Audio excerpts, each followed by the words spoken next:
And thank you so much for giving us these, valuable inputs. We come to the question answers, and I'll be reading out the first question for you, ma'am. I Yes.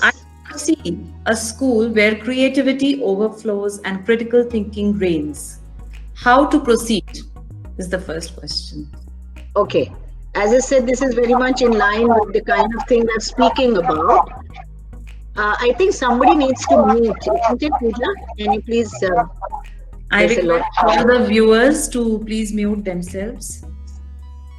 Yes. Thank you. So when we talk about creativity and critical thinking, as I said, a large part of it should be where we are able to provide the students the onus of learning. Okay. Now that is where the teachers need to come up designing their kind of teaching by first thing trying to design it around the development of the faculties. I'm talking of the critical thinking. Instead of just coming up with trying to transact the curriculum, the lesson, the concept in the lesson, if the teacher is trying to work out the possibility of trying to say, okay, through this, my priority is to develop the child's imagination or the child's ability to judge or the child's ability to kind of evaluate and synthesize. We talk about Bloom's taxonomy as well. So basically design the lessons where their thinking abilities are able to be brought forth rather than they just trying to receive information and as I said, passively just trying to learn it through the rote method. And when it comes to creativity, giving a lot of scope for the children to do things, rather than to allow the whole process of the child's engagement and involvement to come forward rather than purely the teacher having to say things or to impart things. The second question asks about what is actually the soul of a school. The soul of a school is its vision, the whole vision of the school, which has to percolate to all its practices and methodology. So what is it that inspires the school? What is it that kind of drives the school on a day-to-day basis? That is very important. So the vision has to hold the school in its fold, and that is what inspires the school to be able to walk that path. So the vision of a school is its soul. The third question: what are the visible changes you notice in the children after they take part in your learning methods? Very good. And good question. Yes, my experience has been exactly what you have placed in the first question, that they are very, very creative and they feel very happy. They're joyous. My school is a very happy school. It's a noisy school, but a very happy school.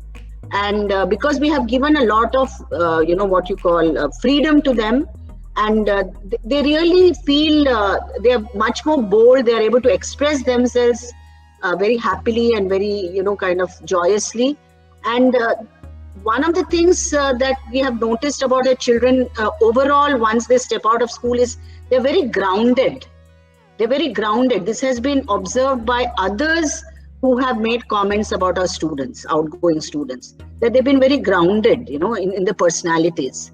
So I think the entire school experience is able to provide them this. How effective will be a separate value education period be in a school? Yes, I think I've spoken about this during my session. I do not think that is the right thing. I do not think that a value education period should be set in.